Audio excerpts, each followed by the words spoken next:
And then there's this. This is normal, right? In Fallout Episode 7, the joke finally breaks. A mouth appears where it shouldn't. His body starts falling apart. And the only character who understands what's happening doesn't explain it. He reacts. Before we get into the video, here's a quick reset on what this video is actually about. This is a breakdown of why Thaddeus' storyline quietly shifts genres in Fallout. What looks like a running joke finally stops being funny, and the show begins positioning Thaddeus as a tragic experiment tied directly to FEV, the Enclave, and Fallout's darkest lore. By the end of this breakdown, you'll understand why Thaddeus may be one of the most doomed characters in Season 2.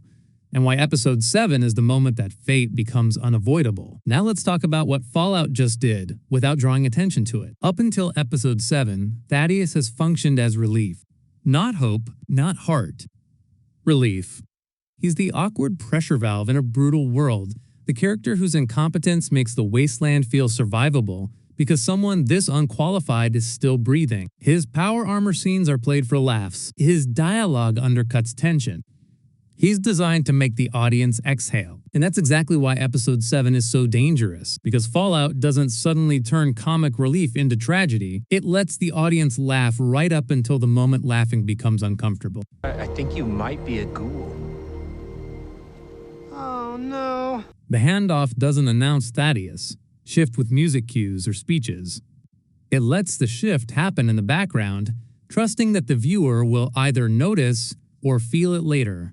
The episode places Thaddeus alongside the ghoul not to advance plot, but to create contrast. The ghoul is a man who has survived so long that he understands the rules of mutation, decay, and consequence. Thaddeus, on the other hand, still believes weirdness is just another punchline. That difference in awareness is the entire point of their scenes together. When Thaddeus reveals the mutation on his shoulder, a mouth, fully formed, functional, the show doesn't linger. No dramatic pause, no horror sting. Thaddeus shrugs it off like a cosmetic glitch. In the wasteland, bodies do strange things. Radiation exists. People grow extra fingers. Why worry? But Fallout isn't asking you to watch Thaddeus. It's asking you to watch the ghoul. The ghoul's reaction is subtle, but it's loaded. He doesn't joke. He doesn't mock. He doesn't ask follow-up questions. He reacts the way someone reacts when they recognize a process, not an injury. He's seen this before, or something like it, and that reaction reframes the entire scene in hindsight. Because the mouth isn't the reveal, it's the warning. Moments later, the show delivers confirmation in the most unceremonious way possible. As the group approaches the Deathclaw nest on the New Vegas Strip, Thaddeus doesn't get a heroic moment. He doesn't even get injured in battle. His arm simply falls off. No buildup, no gore, no drama. His body rejects itself mid-story. And that's when Fallout stops pretending this is a joke. This isn't slapstick. This isn't dark humor. This is biological failure. Thaddeus isn't wounded. He's destabilizing. His body is no longer operating under human rules. And crucially, he still doesn't understand that. To understand why this matters, we have to go back to Season 1 and something Fallout deliberately refused to explain. The snake oil salesman. We were never told what Thaddeus was injected with. That omission wasn't a mystery box. It was a delayed fuse. Fallout has always treated pre-war science like a slow-burning disaster. You don't see the consequences immediately. You see them years later, warped, misused, and misunderstood. Season 2 makes one thing clear very early on. FEV is back in play. The forced evolutionary virus isn't just another piece of Fallout lore. It's the moral spine of the franchise. FEV was never about monsters. It was about control. Pre-war scientists believed evolution could be optimized, directed, improved. They didn't want to wait for humanity to adapt. They wanted to force it. The result wasn't progress. It was deformation. Super mutants are the most famous outcome, but they're not the only one. FEV doesn't have a single expression. It rewrites DNA holistically, meaning results vary wildly depending on dosage, exposure, and intent. Some subjects grow stronger, some lose intelligence. Some don't stop changing at all. That last category is where Thaddeus starts to fit uncomfortably well. What makes his transformation unsettling isn't just the mutation, it's the direction of it.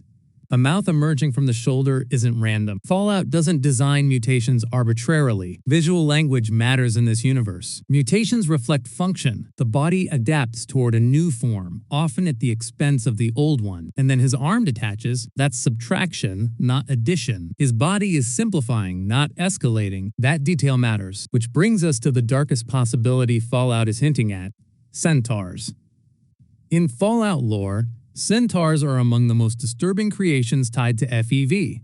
They're not soldiers. They're not weapons. They're mistakes. The result of experiments where multiple DNA sources, human and animal, were merged into a single organism. The outcome is a grotesque, unstable creature with misplaced organs, distorted anatomy, and mouths in places mouths should never exist. Centaurs typically lack normal arms. They move awkwardly. They're often found alongside supermutants, treated as expendable companions rather than equals. They're living proof of scientific arrogance. Now, to be clear, the show has not explicitly confirmed Thaddeus is becoming a centaur, and that distinction matters.